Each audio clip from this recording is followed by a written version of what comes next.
एक राजा था। उसके दरबार में एक व्यक्ति काम करता था।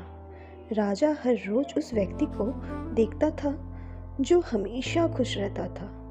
वो उसका नौकर था पर हमेशा खुश रहता था। एक दिन राजा को ये बात बहुत खटकी कि मैं तो राजा हूँ, मेरे पास सब कुछ है, फिर भी मैं खुश नहीं हूँ। ये सिर्फ मेरा ही एक नौकर है और ये बहुत खुश रहता है। खुशी तो मुझे होनी चाहिए क्योंकि मेरे पास सब कुछ है। यह क्यों खुश रहता है?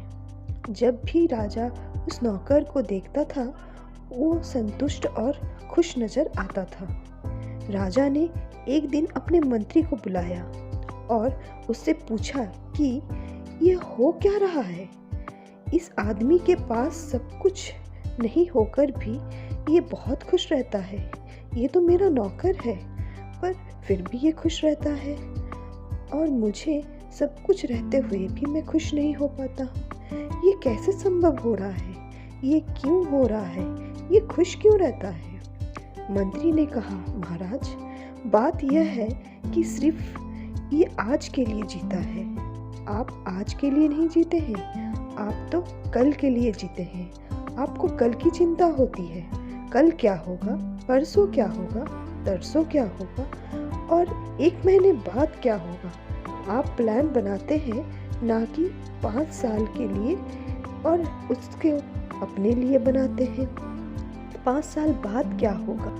और वो नौकर 5 साल का नहीं देखता है और ना ही 1 महीने का देखता है। वो सिर्फ देखता है तो आज का, और वो आज के लिए जीता है और इसलिए वो खुश रहता है। महाराज ने कहा, ये कैसे संभव है? मंत्री ने कहा, महाराज, आप चाहे तो मैं इस बात को साबित कर सकता हूँ कि ये सिर्फ आज के लिए जीता है, परंतु अगर मैं एक बार इस बात को साबित करने लग गया तो इसकी जिंदगी में खुशी नहीं रह जाएगी। आप सोच लीजिए। राजा ने कहा, ठीक है, साबित करो। तो मंत्री ने 99 रुपए लिए, 100 रुपए से 1 रुपए कम और थैले में डाल दिया और थैले को उस नौकर के कमरे में रखवा दिया। जब रात को नौकर घर आया और घर आकर देखा एक थैला रखा हुआ था। उसने थैले को खोले और थैले के अंदर देखे कुछ पैसे रखे हुए हैं। उसने रुपए को गिना, उसमें 99 रुपए थे। तो उसने सोचा, इसमें अगर 1 रुपए और होते तो ये 100 रुपए हो जाते। वो सोचने लगा कि मैं जितना रुपए कमाता हूँ उसमें से अगर मैं सब कुछ खर्च करके भी 1 रुपए बचा लूँ तो फिर यहाँ 100 रुपए हो जाएंगे। पर उसकी चिंता और सताने लगी क्योंकि वो जितने रुपए कमाते थे उसमें से खाने पीने और घर के किराए में ही सब पैसे चल जाते थे। अब उसको चिंता सताने लगी कि 1 रुपए मैं कैसे बचाऊं। दूसरे दिन जब वो नौकर अपनी नौकरी पर आया तो उसके चेहरे पर मुस्कान नहीं थी, मुस्कान गायब हो चुकी थी। सारी खुशियाँ खत्म हो गई थी। राजा ने 1 दिन देखा, 2 दिन देखा, 3 दिन देखा, अब वो आदमी खुश नहीं रह रहा था।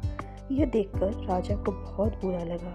उसने 1 रुपए लेकर उस नौकर को देते हुए कहा कि भाई, बात यह है कि मैं तुमको हर रोज खुश देखता था। ये मुझे बहुत खराब लगती थी, मुझे सहन नहीं होती थी। मैंने तुम्हारी खुशी का कारण मंत्री से पूछा तो मंत्री ने मुझे कहा कि तुम क्यों खुश रहते हो, तुम्हारी खुशी का कारण क्या है। तब मैंने मंत्री से मिलकर ये योजना बनाई कि अगर तुम्हें 99 रुपए दे दी जाए तो तुम 1 रुपए के लिए फंस जाओगे और तुम्हारी खुशी खत्म हो जाएगी। अब तुम्हारी स्थिति देखकर मुझे बहुत बुरा लग रहा है। यह लो, अगर तुम 1 रुपए और इसको 100 रुपए बनाओ तो तुम्हारी खुशी आ जाएगी। तब नौकर ने कहा, अब नहीं महाराज, जब मेरे पास 100 रुपए हो जाएंगे तो मैं 101 रुपए की मांग करूँगी। जब मेरे पास 101 रुपए हो जाएंगे तो मैं 110 रुपए की मांग करूँगी। जब ऐसे ही चलता रहेगा तो मैं कैसे खुश रह सकता हूँ? मैं और खुश नहीं रह पाऊँ। अब मैं कामना ही कामना करता रहूँगा। मैंने अपने जीवन के अंदर जो दीवार बनाई थी अब वो टूट चुकी है। उसी के पीछे लगा रहूँगा और मेरी सारी खुशियाँ खत्म हो गई। अब किसके लिए जीते हैं? आप किसके लिए जीते हैं? जो आपके पास है, क्या आप उसके लिए जीते हैं? या जो आपके पास नहीं है उसके लिए जीते हैं? जीवन में हमारे पास सब कुछ रहता है। धन दौलत है, घर परिवार है, तमाम सुख सुविधाएं हैं, मगर जब हम 99 के चक्कर में पड़ते हैं तो पूरे तरीके से परेशान हो जाते हैं। तो इस तरीके के चीज़ों से हमें बचना चाहिए और अपनी खुशी को प्राप्त करने की कोशिश करनी चाहिए।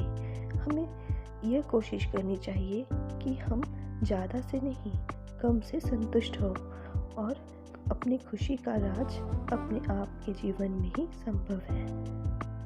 और ये है हमारे जीवन में खुशी प्राप्त करने का राज, जिसे आप अपने अंदर से ही प्राप्त कर सकते हैं।